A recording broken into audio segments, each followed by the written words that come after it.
students, welcome to Law Prep Tutorials and this is Vandana. I'm your English mentor and guide and here I come with 3 month strategy.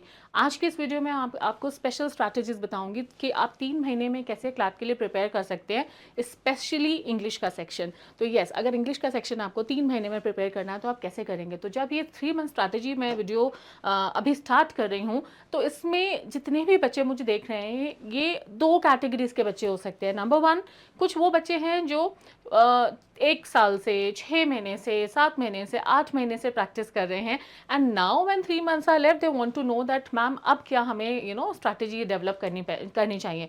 And on the second hand या on the other hand कुछ ऐसे भी बच्चे हो सकते हैं जिन्होंने अभी स्टार्ट करना शुरू किया है, अब तक उनकी जो भी तैयारी थी वो उसको नलीफाई कर रहे हैं, वो उसको कुछ भी कंसिडर नहीं कर रहे एंड टेकिंग फ्रेश के अगर मैं आज से पढ़ना शुरू करूं तो 3 महीने में मुझे ऐसा क्या करना चाहिए कि मेरा इंग्लिश का सेक्शन मैं अच्छे से दे पाऊं 24 में से, इफ़ नॉट 24 लेकिन अबव 24 मार्क्स तो मैं एटलीस्ट मुझे मिल ही जाए। तो ये कुछ चीज़ों का आज आंसर देने की कोशिश की जा रही है इस वीडियो में।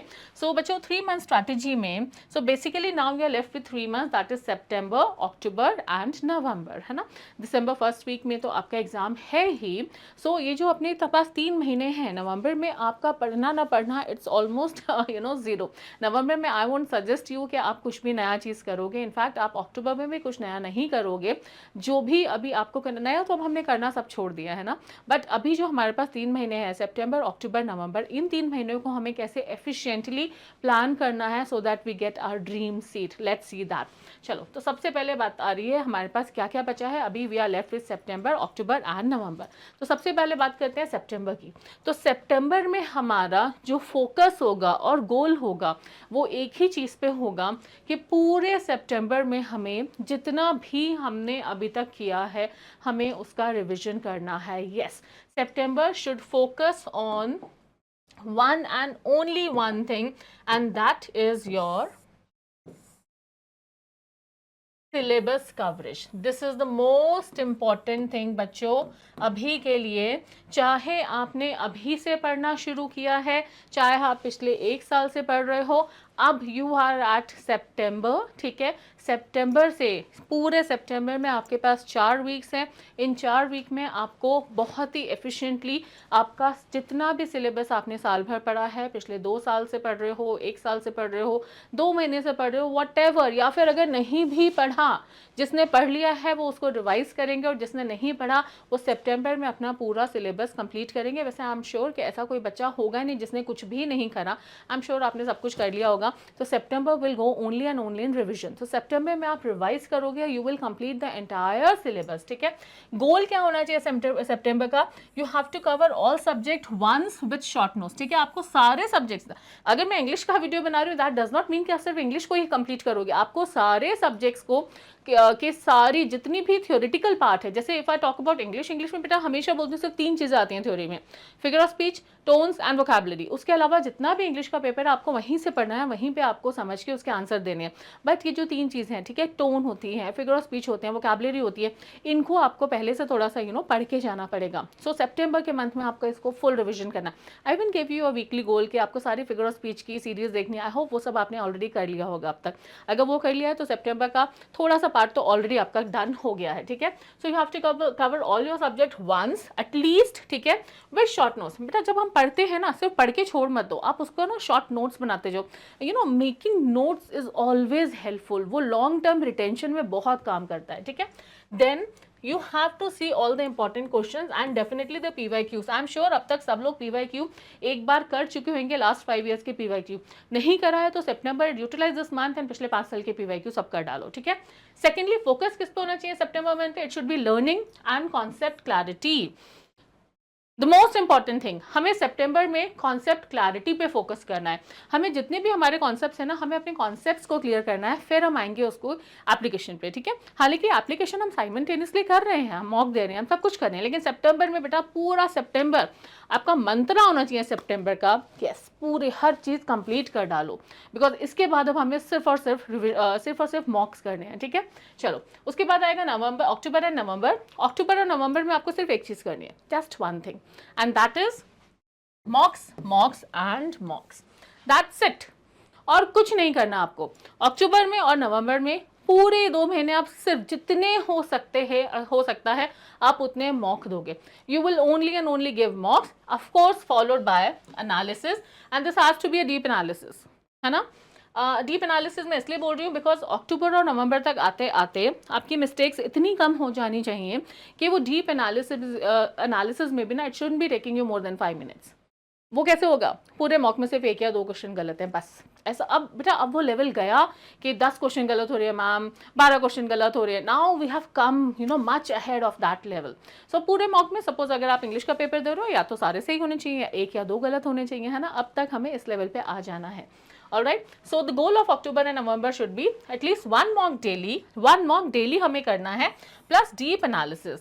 तो मॉक जो हमें देना है, हम रोज एक मॉक देंगे और उसका हम डीप एनालिसिस करेंगे. फोकस किस पे होना चाहिए अक्टूबर एंड नवंबर पे? It should be on application and of course your test stamina, which is the most important thing. आपके अंदर स्टैमिना है, जिस तरह से आप टेस्ट दे रहे हो, that is the most important thing. अब अगर हम स्टैमिना की बात करें, 2 घंटे का आप टाइमर लगाओगे एंड रियलिस्टिक सेटिंग्स में आप पेपर दोगे. ठीक है, रियलिस्टिक सेटिंग मतलब कोशिश करो आप 2 से 4 के बीच में दे रहे हो, कोशिश करो कि आप बहुत सारे बच्चों के बीच में बैठकर दे रहे हो, कोशिश करो कि थोड़ी बहुत जैसे कि आप बहुत सारे बच्चों के बीच में दे रहे हो. सपोज जो भी आपका सेंटर पड़ता है, तो आप बहुत सारी चीज़ों को रिस्ट्रिक्ट नहीं कर सकते. आप ये एक्सपेक्ट नहीं करो कि वहाँ कंप्लीट शांति हो. ठीक है, तो कभी कभी एक मॉक ऐसा दो कि आप घर में बहुत भीड़ में बैठ के दे रहे हो, तो वो भी हमें प्रैक्टिस होनी चाहिए. बाई चांस कि अगर ऐसा कुछ हो जाए, कोशिश करो एक दिन फैन एसी सब बंद करके मॉक दो. बाई चांस जहाँ पे आप मॉक देने जा रहे हो वहाँ पे लाइट चली जाए, लास्ट मोमेंट भी never know, because there are so many unforeseen things, है ना.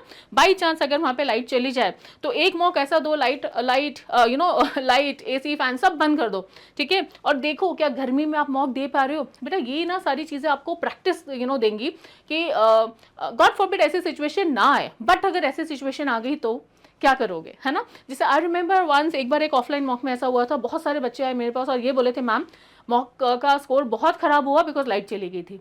सो बेटा this should not happen in the real exam, है ना. बिकॉज बहुत सारे बच्चों के साथ हुआ. एक बार भोपाल ऑफलाइन सेंटर पे एक बार ऐसा हुआ था कि लाइट चली गई थी, मॉक का टाइम था, गर्मी का टाइम था, and students actually came up to me saying कि ma'am we couldn't perform well in the mock because there was no electricity and we were sweating. So what बेटा, अगर क्लैट में ऐसा हो गया, so nobody is going to listen to this thing that you were sweating, that's why your performance was hampered. तो अपने आप को उस तरह से एक्लिमेटाइज करो, अपने आप को उस तरह से अकस्टम करो कि गर्मी है तो गर्मी में दे दो, कहीं का शोर आ रहा है तो शोर में भी आपको कॉन्सेंट्रेशन होना चाहिए. सो ये इसको बोलते हैं stamina. Test stamina means this. ठीक है, ये सारी चीजें आपको करनी है सितंबर एंड अक्टूबर में. अब आ जाओ अपने पेपर को समझकर हमें किस तरह से सितंबर में आपको सिलेबस तो कंप्लीट करना है. सितंबर में आपको सिलेबस, आपको पूरा सिलेबस कवरेज करनी है, बट उसको कैसे करना है, let us see, let me throw some light on that as well. देखो आपके पास क्लैट के लिए यू हैव 5 सब्जेक्ट्स. ठीक है, you have English, you have legal, you have CR, you have GK and you have quant. ठीक है, I won't say कि आप डेली बेटा आपको 20 घंटे पढ़ना पड़ेगा, आप खाली 4 घंटे सो और 20 घंटे आपको पढ़ना पड़ेगा, सिर्फ 3 महीने रह गए तभी क्लैट निकलेगा. नहीं बेटा नहीं, आप पूरी भरपूर नींद लो, आप 6-7 घंटे सो, आप अपनी क्लासेस अटेंड करो, थोड़ा सा टाइम अपने लिए भी दो. आपको क्लासेस के अलावा आपको 6 से 7 घंटे, एक दिन में 7 घंटे बस अपनी फोकस स्टडी कर लो. ठीक है, अब वो जो आपके पास 7 घंटे हैं, उन 7 घंटों में हमें कैसे करना है, क्या प्लान करना है, let me just tell you that also quickly. आपको 7 घंटे डेली देने हैं. 7 घंटे को हमने कैसे ब्रेक किया है, 2 सब्जेक्ट्स के लिए 2 घंटे और बाकी 3 सब्जेक्ट्स के लिए 1-1 घंटा. अब कौन से सब्जेक्ट को हमें 2 घंटा देना है, कौन कौन से सब्जेक्ट्स को हमें 1-1 घंटा देना है, ये सबके लिए अलग अलग डिपेंडेंट होगा. यहाँ पे अब हम कैसे पता चला करेंगे कि ठीक है, अगर फॉर एग्जांपल अब बहुत सारे बच्चे मेरी वीडियो देख रहे हैं, अब मैंने बोला कि 2 घंटे आपको 2 सब्जेक्ट्स को देने हैं, 1-1 घंटा आपको 3 सब्जेक्ट्स को देना है. तो पता है जितने भी बच्चे मेरी वीडियो देख रहे हैं ना, सबके वीक एरियाज और ग्रे एरियाज अलग अलग होंगे, राइट. तो अगर फॉर एग्जाम्पल अगर मैं अपना बोलूँ, ठीक है, मुझे ऐसा लग रहा है बीइंग अ स्टूडेंट कि मेरा लीगल वीक है और मेरा GK वीक है, I am pretty good in English, CR and quant, वो डूएबल है. बट मुझे क्योंकि मेरी मेमोरी बहुत मतलब मेरे को मेमोराइज करना में प्रॉब्लम आती है, तो मुझे थोड़ा सा जीके में मेरे को I need to focus a lot, and मुझे लीगल में ज़रूरत है। किसी और बच्चे के लिए वो इंग्लिश हो सकता है, लीगल हो सकता है, किसी के लिए क्वांट और सीआर हो सकता है। तो depending on what ever is your grey area, आपको वो आइडेंटिफाई करना है। जिस एरिया में आपके सबसे कम मार्क्स आ रहे हैं, जिस एरिया में आपको लगता है कि कॉन्सेप्ट क्लैरिटी अभी तक नहीं हुई है, या जिस भी एरिया में आपको लग रहा है कि this is always a challenging area, या कोई ऐसा एरिया जिससे आप हमेशा भागते हो। I'm using this language because once I was taking a PI, I don't know if that student is watching this video, शायद वो याद कर पाएगा, मैं नाम नहीं लूंगी। उस बच्चे के बहुत अच्छे मार्क्स आ रहे थे, he was getting 90+ in all the marks, but he was running away from quant. And वो मुझे बोला मैम मैं क्लासेस भी नहीं अटेंड करता, मेरे को करना ही नहीं है सब्जेक्ट, मेरे से बनेगा ही नहीं। So he was actually, just imagine, बाकी 4 सब्जेक्ट में he was able to get 90 and he was running away from one subject। अगर उसमें थोड़ी सी मेहनत कर लेगा तो 100 क्रॉस तो हमेशा होंगी ना। Maybe he can cross and he can get a very good rank. So don't run away from any subject। अगर मुझे लग रहा है कि मेरे से क्वांट बिल्कुल भी नहीं बनती तो बेटा this is the time। आप जाओ पीछे पढ़ो अपनी क्वांट के टीचर को। अगर ऑफलाइन ऑनलाइन स्टूडेंट हो तो बोलो कि मेरा क्वांट के टीचर के साथ पीआई लगाओ। If you are not having anything, आप पुराने वीडियोस देखो, there are so many things जिससे आप अपने कॉन्सेप्ट्स को बिल्ड कर सकते हो। This is the time, please don't run away from any subject, that's the most important thing. मैं I take a lot of PI, so मैं बच्चों की साइकोलॉजी समझती हूँ। बिकॉज अगर सपोज कोई एक स्टूडेंट है, आई एम श्योर बहुत सारे बच्चे रिलेट करेंगे जिनसे क्वांट नहीं बनती। आप ये मन में बना के बैठे होगे कि ठीक है क्वांट नहीं बनती, हम छोड़ देंगे, हम बाकी सारे सब्जेक्ट्स को अपना स्ट्रॉन्ग कर लेंगे। बिकॉज क्लैट में ना फाइनली सब्जेक्ट वाइज तो सेग्रीगेशन होता नहीं है, ओवरऑल स्कोर होता है बेटा। लेकिन क्यों करना ये? हमारे पास टाइम है, हमारे पास सोर्सेज हैं।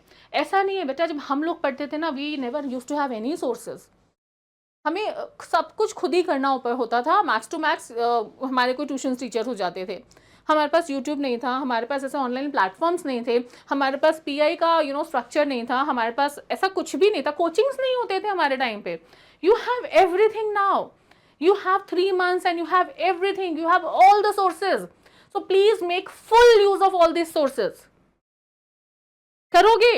You have to promise me that yes ma'am we will do it, you have to do that. अगर इंग्लिश आपको लग रहा है कि मेरे को नहीं आ रहे वाले क्वेश्चन, अगर आपको सीआर में लग रहा है मेरे से स्ट्रेंथिंग वीकनिंग नहीं बन रही, अरे पीछे पड़ जाओ सीआर के टीचर के। आपको लग रहा है कि क्वांट नहीं बन रहा, अरे क्वांट के पीछे टीचर के पीछे पड़ जाओ। ऑनलाइन स्टूडेंट, अगर आप ऑफलाइन स्टूडेंट हो तो you have the teachers full time with you, और अगर आप ऑनलाइन हो तो आप पीआई अपने अरेंज करवाओ। But you have to do that बेटा। ये अभी ही टाइम है जब आप इस चीज को कर सकते हो। एक बार ये टाइम निकल गया, ये टाइम वापस नहीं आएगा। Believe me, this time is never going to come back. So please make the most of this time, because this is the golden opportunity that is still at your court. Yes, this is the golden opportunity that is still at your court. अगर ये एक बार निकल जाए ना तो फिर ये समय वापस पलट कर नहीं आएगा। तो इसीलिए अपने वीक एरियाज को आइडेंटिफाई करो, अपने वीक सब्जेक्ट्स को आइडेंटिफाई करो, और जो भी आपका वीक सब्जेक्ट है उसको आपको 2 घंटे और 2 घंटे, यानी अगर आपके 2 वीक सब्जेक्ट्स हैं तो उनको आपको 4 घंटे एक दिन में देना ही है। और फिर जो बाकी आपके बच्चे जिसमें आपका डूएबल है, ऐसा नहीं है उसको छोड़ दिया, अरे मेरी तो इंग्लिश हो जाती है तो मुझे इंग्लिश नहीं करनी, नहीं, ये वाला एटीट्यूड नहीं लाना है। अगर आपकी इंग्लिश हो जाती है तो भी इंग्लिश का रिवीजन आपको करना है, आपको वोकैबुलरी रिवाइज करनी है, आपको इंग्लिश के सेक्शनल टेस्ट लगाने हैं, आपको ये सारी चीजें करनी है बेटा। बस 3 महीने की मेहनत है, कर लो।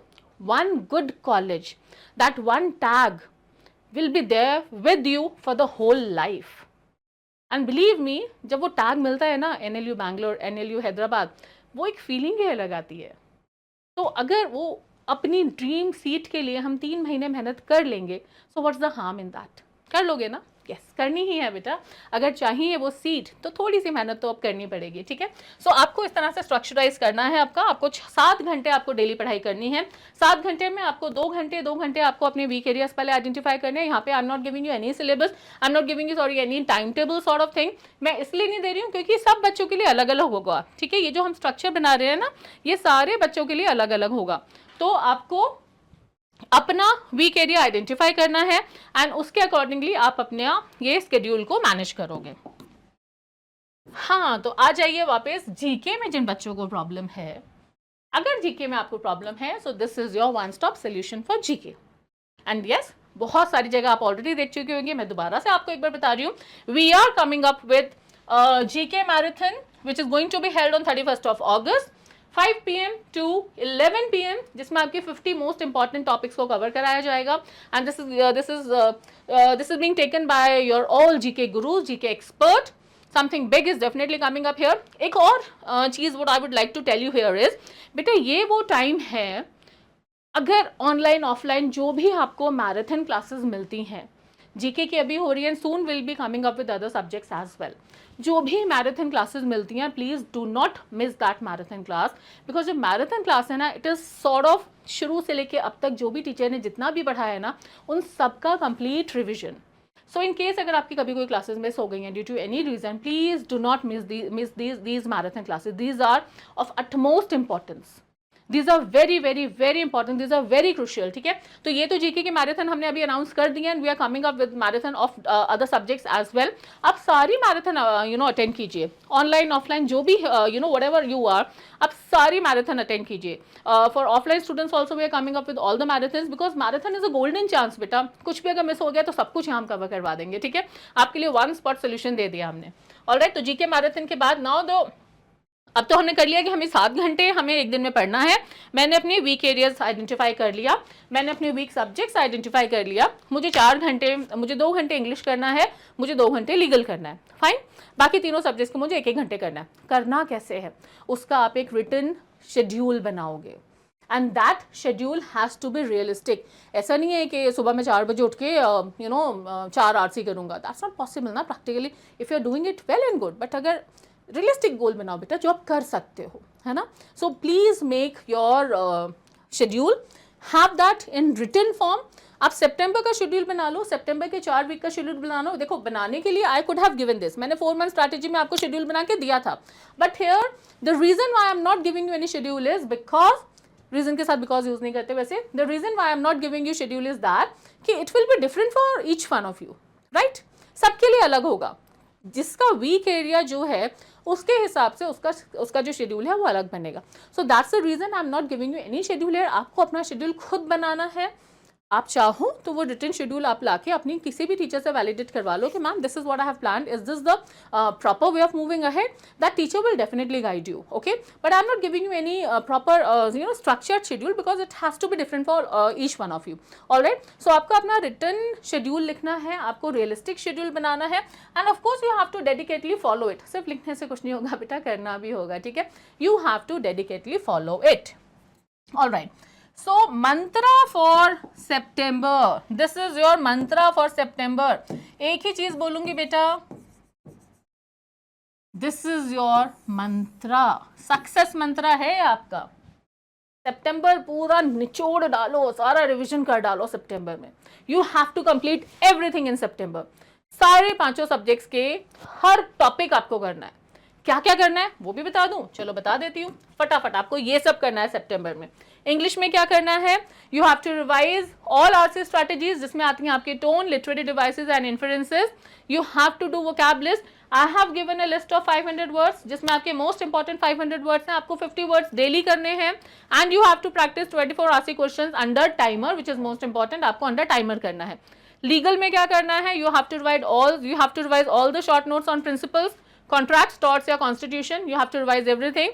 You have to attempt 20 to 25 passage based questions daily, again under timer. You have to review the recent landmark judgments. ठीक है, जो भी recent जो landmark judgments हैं वो एक बार जरूर देख लेना, अगस्त और नवंबर की स्पेसिफिकली. ठीक है, अगस्त से नवंबर तक की स्पेसिफिकली. देन क्रिटिकल रीजनिंग में आपको क्या करना है, you have to focus on strengthening, weakening, assumptions, inferences. You have to do at least 20 to 25 questions daily under timer. आपको सारे सेक्शन में जो भी करना है वो टाइमर लगा के करना है. That is the most important thing. You have to revise common traps in CR which is the most important thing. को रिलेशंस, ये सारी चीज़ें जो कॉमन ट्रैप्स हैं उनको रिवाइज एक बार ज़रूर कर लेना. ठीक है, जितना भी आप करो यहाँ पे आप टाइमर लगा के करोगे. टाइमर लगा के आपको रियलिस्टिक सिचुएशन में, बहुत सारे बच्चे बोलते हैं मैम टाइमर लगा के अलग से करते हैं, हो जाता है, लेकिन मॉक में नहीं हो पाता. बेटा मॉक में इसलिए नहीं हो पाता क्योंकि वो आप प्रेशर ले लेते हो. अपने माइंड को ऑलरेडी इतना प्रेशर दे दो ना. आप जब मॉक में जितना प्रेशर लेते हो, ठीक है, या आप क्लास में जितना प्रेशर लोगे, अपने माइंड को अकस्टम कर दो पहले से ही उतना प्रेशर झेलने की. अगर आपका माइंड अकस्टम हो जाएगा पहले से ही उतना प्रेशर झेलने की, तो उस टाइम पे आपको उतना प्रेशर नहीं लगेगा. ठीक है, नेक्स्ट आ जाओ क्यूटी और जीके पे. जीके में क्या करना है, you have to go through the monthly compendiums, ठीक है, अगस्त टू नवंबर। ये मैं सिर्फ नवंबर की स्ट्रैटेजी बता रही हूँ, इसलिए अगस्त टू नवंबर, अदरवाइज जो पूरा आपको रिवाइज करना है, ठीक है। You have to revise static GK list, जिसमें आता है आपका important days, organisation, treaties etcetera, everything you have to revise in the month of September में। And then of course daily you have to do at least 50 to 70 quick GK quiz, ये आपको लेना है। And finally quant revise formulas, ठीक है, जिसमें आपको क्या आएगा, आपको सारे फॉर्मूलाज डेली रिवाइज करने हैं बेटा, ratio, percentage, average, profit and loss, सब आपको रिवाइज करना है। 10 to 15 DI आपको डेली करने हैं, वर्ड प्रॉब्लम्स डेली करनी है, ये सारी चीजें आपको करनी है। And then of course in quant you have to focus on your speech, ठीक है। So this is all you need to do in the month of September. जितनी भी अभी मैंने ये वीडियो में बात करी है, ले दे के सिर्फ एक छोटी सी बात है, जैसे हम हर पैसेज का एक वो निकालते हैं ना, मेन पॉइंट, प्राइमरी पर्पस, तो ये पूरे वीडियो का जो प्राइमरी पर्पस था वो ये है that you have to cover all that you have done till now in the month of September. That is the primary purpose of my video, that is the main purpose और main idea of my video. जितना भी आज तक करा है उस सबको cover कर लो, और फिर अक्टूबर और नवंबर में जो भी कवर करा है उसका एनालिसिस कर लो, उसको मॉक के फॉर्म में उसका एनालिसिस कर दो कि जितना मैंने पढ़ा वो मुझे आया या नहीं आया, एंड वो जाके अपने टीचर से जहाँ जहाँ जो जो गलतियाँ हो रही हैं वो करते रहो, and I am sure your D-Day you will shine, ठीक है। चलो, with this I finish this video, see you in some other video, till then bye bye.